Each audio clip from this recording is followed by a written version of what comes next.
Welcome into the Arrowhead Addict halftime show. My name is Price Carter. Thank you so much for joining us. Today, your Kansas City Chiefs lead the Detroit Lions 13-10 at half. The Chiefs will be getting the ball after half as well too.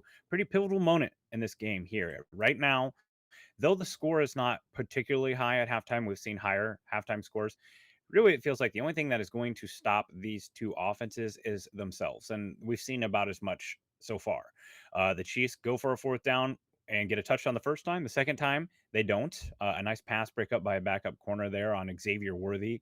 And then the Lions, they march down the field, they get a field goal, they get a touchdown, and then they aren't. Amon-Ra St. Brown isn't able to haul in a pass that was thrown pretty accurately thrown by Jared Goff. Basically, the only thing that has stopped these offenses and themselves. And then the Lions punt there at the end. That was a nice hold up there by the Chiefs. They had about 39 seconds and a timeout. The Lions did. They had an opportunity to go down there and tie the game with at least a field goal. So nice job there. But I would say right now with the Chiefs, their offense, it's just going to have to be continually asking for more and more.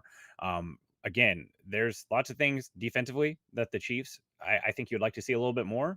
The run defense is struggling. I don't know how many times I have to see Derek Nottie just being freight trained by a rookie right guard, a second year left guard out of Boston College, who's a fifth round pick, Christian Mahogany, a third string left tackle in Dan Skipper, and obviously an all pro in Penei Sewell.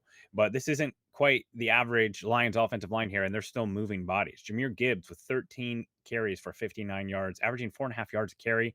David Montgomery's been limited to 4 carries for 24 yards, averaging 6 yards a carry. Jared Goff, 9 for 12 for 93 yards, a touchdown. Something that stands out here, 0 sacks. We just talked about that offensive line. This Chiefs pass rush, it is not getting home. And Jared Goff is not the type of quarterback that you want to blitz. He is very cerebral. He knows how to get the ball out hot, and an answer like Amon-Ra St. Brown and Jahmyr Gibbs in the passing game, that is not a formula for success against this team. So the four-man pass rush have to get home. I know that we've seen a couple of nice snaps from Chris Jones. He kind of blew up a screen, but they need to convert that into sacks for sure. Jameson Williams, 3 receptions for 44 yards, including the touchdown. Sam Laporta, 3 receptions for 42. Amon-Ra St. Brown, 3 receptions, 4 yards. Shout out to Noel Williams, who continues to make plays on the ball frequently and makes every reception for a receiver difficult. And that's what you like to see. I wonder if the Christian Fulton being inactive for this game is as much about Noel Williams as it is Christian Fulton. On the other side of the coin, Patrick Mahomes, 10 for 14, 132 yards, averaging 9.4 yards per attempt, a touchdown. He's been sacked twice. I obviously a big storyline coming into this game is the fact that Josh Simmons is not playing due to some personal reasons. Jalen Moore, look, I'm not going to say that it's going to look as good as it would have with Josh Simmons, but I thought he's played admirably. One of those sacks came from somehow, I think that the Lions broke up the Chiefs protection rules and they get Aiden Hutchinson, one of the best pass rushers in the league, lined up one-on-one on Noah Gray. That was a little surprising. But overall, I think the offensive line is giving him enough time. And we've seen the offense look good. Pacheco's had a couple of bursts here, 5 carries for 18 yards, averaging 3.6. Mahomes, 4 for 15, gets that rushing touchdown there in the end. Passing wise, Juju Smith-Schuster, 2 receptions for 47 yards, had a really big one there. Travis Kelsey, 3 for 40, has looked pretty good. Hollywood Brown, really nice catch on the sideline, 2 for 33. Xavier Worthy, 1 for 6, including the touchdown. Noah Gray, 1 for 6. Look, this game, it's going to come down to who can execute these fourth down situations more, who can take care of the ball. It was massive for the Chiefs to get that strip sack back that Aiden Hutchinson knocked loose. Patrick Mahomes has been very good at getting his own fumbles back. We haven't seen anything out of Tyquan Thornton in this game, considering that Kirby Joseph looked like he was about to have to be put down out of his misery, like Civil War style, and then runs back on the field. Those must be some great pain meds that they've got. Their safeties are dinged up. Their corners are very dinged up. You would like to see them try to go to the Tyquan Thornton well and start stretching the field vertically. That's something they've done really well. The run game, it's being sufficient as it has. I saw a comment here in the chat about Brashard Smith. We've not seen anything of him in the first half. He's a guy that they've kind of been adding in more and more again. That's that type of juice in the run game that they need, even if it's just design touches, design carries. Would really like to see them get more Brashard Smith involved here. And I saw a comment in here like keep the foot on the gas. That's exactly what the mentality has to be here. And I think the Chiefs have shown that type of urgency. They have gone for quite a few fourth downs, and Dan Campbell has matched that urgency. And you knew that he was. That's the type of coach he is. And I think that this is kind of a underdog mentality game for the Lions, not only literally in the sense of they are a betting underdog coming in, but also they are down a lot of key players here. So this offense, 13 points at half, they're on pace for 26 points. That's pretty good, but you'd like to see more, frankly, considering how dinged up this passing defense is for the Detroit Lions. Going over kind of just the team stats here, something that jumps out, like these teams, they're very even right now. 10 first downs for the Lions, 12 for the Chiefs. 5 passing first downs for the Lions, 7 for the Chiefs. 5 rushing first downs, 4 for the Chiefs. Um, there's not been a ton of penalties. That defensive pass interference, which, by the way, if anyone tries to tell you that that wasn't pass interference on Rock Ya-Sin, on Travis Kelce, that was very clearly pass interference. He was holding him for a long time. It's Rock Ya-Sin. He's bounced around the league for a long time. That was pass interference. And then the Jared Goff touchdown, like even the rules analyst came on. He's like, yeah, that's an illegal call. So nothing to deal with there. And yes, like we have to get to it. Like Harrison Butker, at this point, you cannot feel good about him making any kick, right? Like if this game gets down to like a field goal to win it, I'm not going to say he won't make it because we've seen him make him a ton of clutch kicks, but there's no way that you can feel good about him running onto the field. The first miss was very egregious.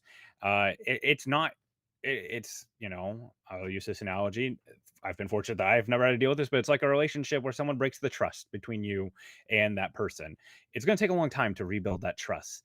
It's going to take a long time before you start feeling comfortable when they're out with someone else and you're not there.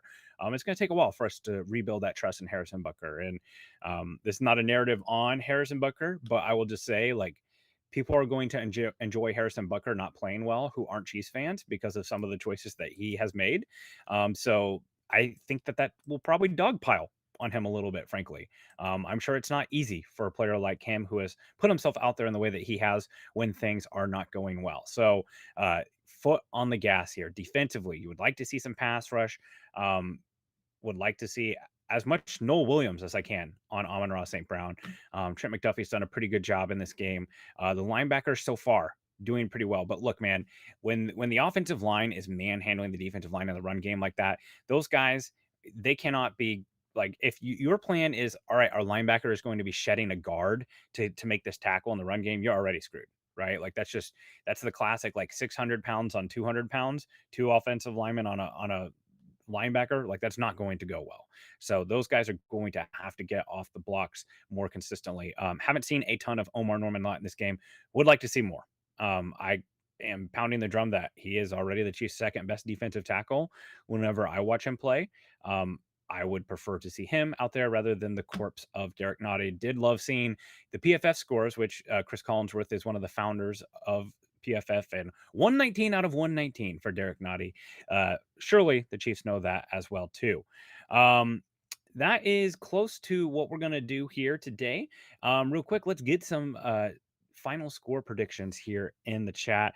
I am thinking that the Chiefs are going to hopefully break 30 here. I would love to see that here. So I'm going to take the Chiefs here 30-27, and the Chiefs defense gets a stop on third down or something, or third or fourth down to seal this game. I think it's going to take the offense having to basically convert every opportunity that they can. So I remember there was a clip of the Super Bowl against the Eagles in Arizona where Kelsey's on the sidelines and he's just saying more, because they knew that they had to keep scoring against the Eagles team. And this feels like one of those games as well, too. I see we got a 30-26 Kansas City in the chat, 34-28 Chiefs, 27-21 Chiefs from Matt. Absolutely. Let's hope that this is a game. You get through this game. This is a tough game. You're playing in Arrowhead.